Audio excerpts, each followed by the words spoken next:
Hey guys, Jeannine here with another Scream related video for you. So as you know, I am doing a bunch of fun Scream content for the channel. I am so excited for the release of Scream 6, so I've been making a bunch of fun Scream videos talking all the things I love about these films, ranking videos, reviews, all kinds of fun stuff. But today we are getting into the Easter eggs and things I noticed in Scream 2.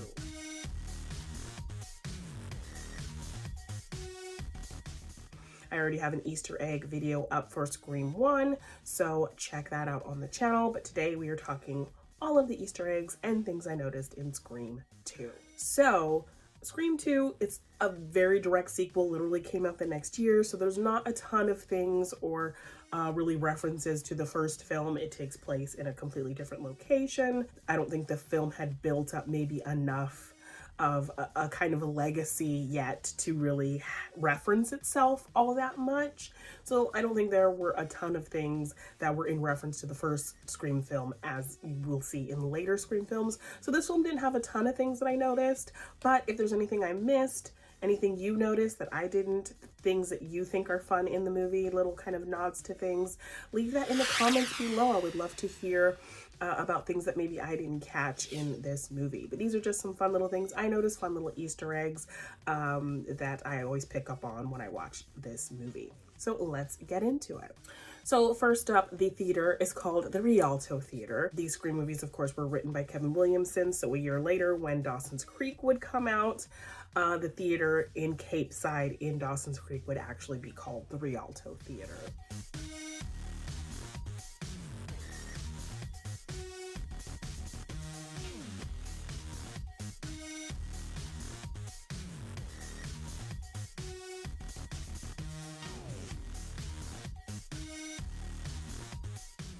So that's just it's not yet a nod, but it just relates to something that Kevin Williamson would do later. Then if you watch the Stab movie, that opening scene that our characters are watching with the shower, there is an identical shot looking up at the shower head from below, and it is an identical shot to the shower scene in Psycho.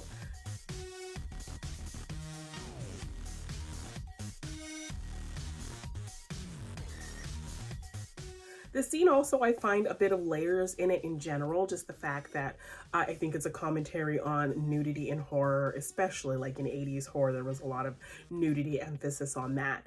And so I think it's just kind of a layered thing in the fact that Scream is an R-rated horror franchise that doesn't really have an emphasis on nudity.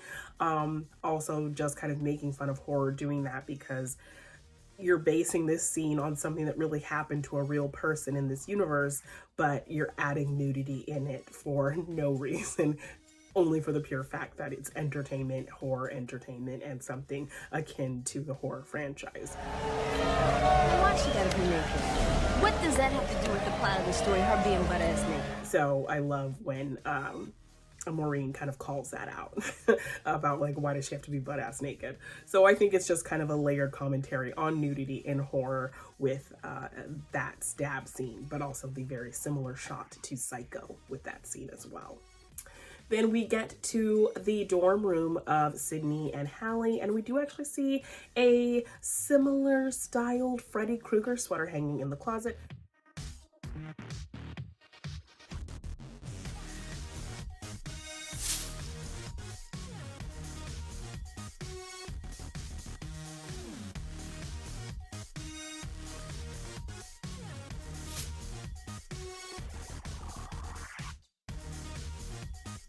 No, it's not red and green. I believe it's red and blue, but very similar kind of style and definitely a nod to Freddy Krueger, I think. Then we meet Chief Hartley, who's kind of running point on this investigation of these murders, and he is actually played by Louis Arquette, David Arquette's dad.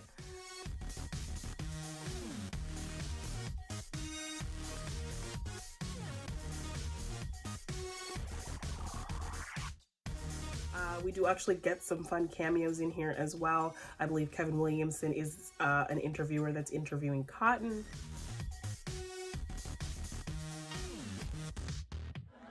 Well, certainly with Gail Weathers' book and now the movie, it set the record straight for Cotton Weary. One would think. and Wes Craven is a doctor at the hospital after Derek gets his arm slashed.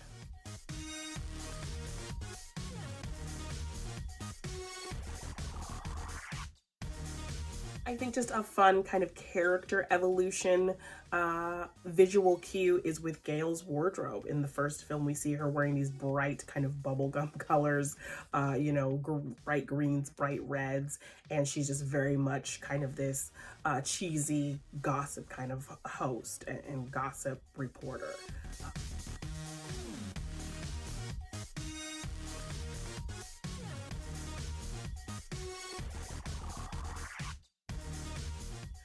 But now she's kind of on this trajectory to be more legit, to be taken more seriously. So in this movie, we see her wear nothing but black and white. So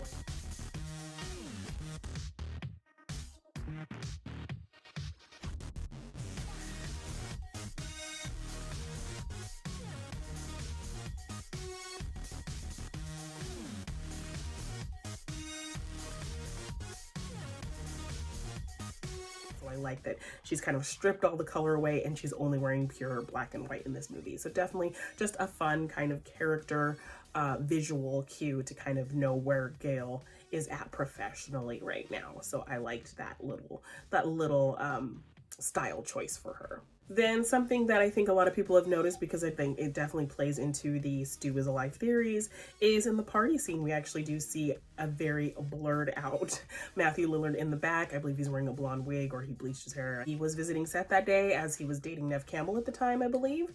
And so they threw him in the party scene in the back, blurred it kind of out of focus, but he is there in the background.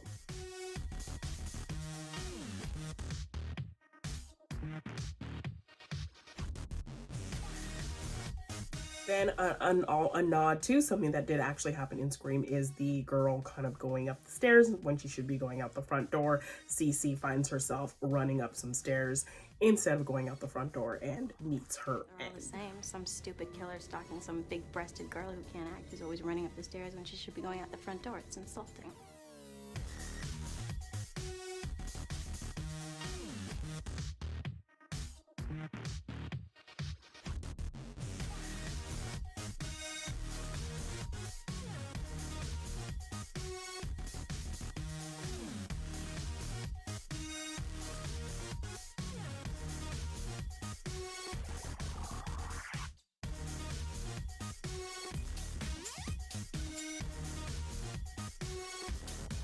The infamous film class scene, I think at this point everybody knows that Randy got the line wrong. It always breaks my heart because, you know, Randy's supposed to be our cinephile. Randy is this very knowledgeable person, so to have him get some film stuff wrong just feels like a failure to the character.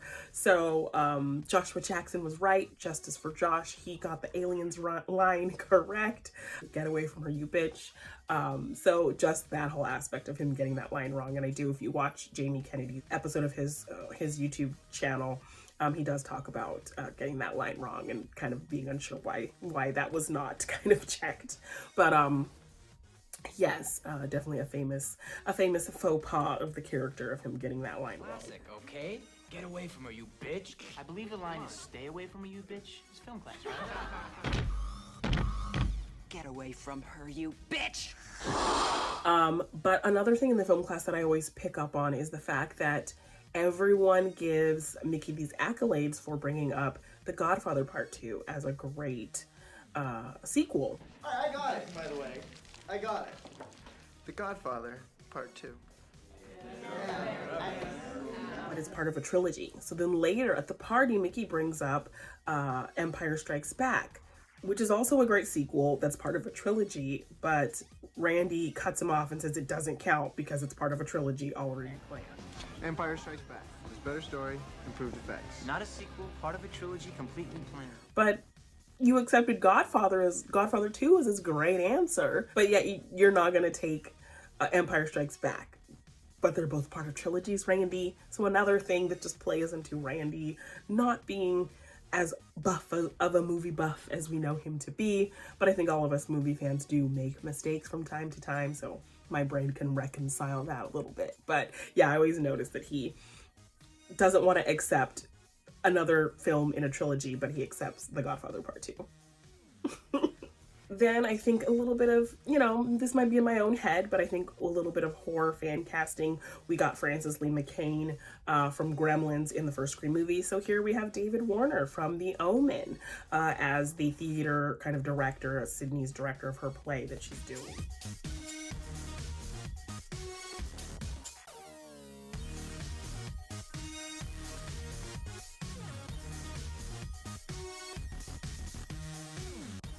So I liked seeing him pop up in this movie as kind of an actor from a very iconic horror film. Then Mrs. Loomis is actually subtly referenced when Randy and Dewey are kind of going through the killers and who the suspects could be. He does talk about a female killer. He kind of references it more towards Hallie, but the reference he does give is Mrs. Voorhees and talks about how she's such a great killer. So definitely already kind of hinting at us about a mother being a killer. So, you know, just a little clue that was dropped in there for us. It's perfect. It's sort of against the rules, but not really. Mrs. Voorhees was a terrific serial killer. Name the killer in Friday the 13th. Jason! Jason! Jason! I'm sorry. That's the wrong answer. No, Jason's mother, Mrs. Voorhees, was the original killer. Jason didn't show up until the sequel. But poor Steve, I'm afraid he's out. Also, Mrs. Loomis's name is Nancy, so another Wes Nancy in his universe of films.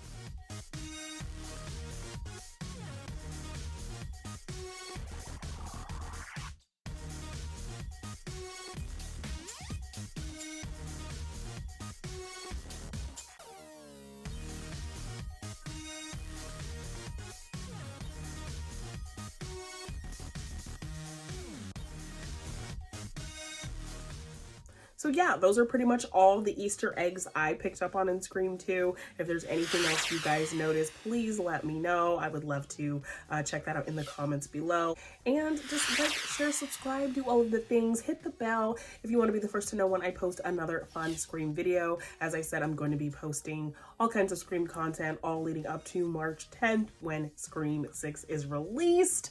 So yeah, if you love talking Scream and you just love kind of rambling about all these films, the theories, all the characters, all the things you love about these movies, come on over. I got you covered. So again, please subscribe to the channel, and thank you so much for checking out this video, and I will see you in the next one.